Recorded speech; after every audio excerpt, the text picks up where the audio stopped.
অসীম নীল আকাশ আর গভীর সমুদ্রের বুক জুড়ে ঘুরে বেড়ানো এক যাযাবর পাখি, শুটি টার্ন।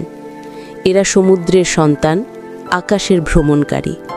জীবনের বেশিরভাগ সময় তারা কাটায় উড়ে, বিশ্রামও যেন আকাশেই। বছরের পর বছর সমুদ্রের ওপরে ভেসে চলা এদের স্বভাব। মানুষের চোখে তারা হয়তো ক্ষণিকের অতিথি, কিন্তু প্রকৃতির কাছে তারা এক চিরন্তন ভ্রমণকারী। প্রতি বছর গ্রীষ্মমণ্ডলীয় দ্বীপগুলোতে ঘটে এক বিস্ময়কর দৃশ্য।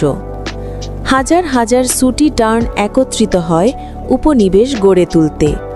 ডানার ঝাপটায় আকাশ ভরে যায়, দ্বীপ রূপ নেয় সাদা কালো সমুদ্রে। কিন্তু আশ্চর্যের বিষয়, তারা বাসা বানায় না খোলা মাটির ওপর, বালির স্তরে কিংবা খালি পাথরের গায়ে পাড়ে একটি মাত্র ডিম। সেই একটি তাদের স্বপ্ন, তাদের উত্তরাধিকার। ডিম পাহারা দেয় মা আর বাবা দুজনেই।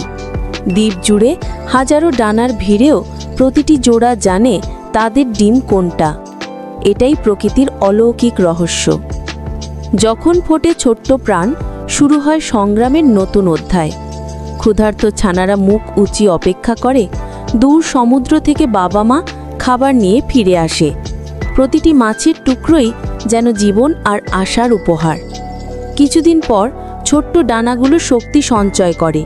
তারা শিখে যায় আকাশে ভেসে থাকতে, শিখে যায় ঝাঁক বেঁধে উঠতে।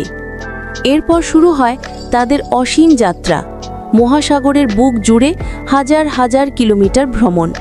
তারা উড়তে উড়তেই ঘুমায়, উড়তে উড়তেই খায়। এটাই তাদের যাযাবর জীবনের রহস্য।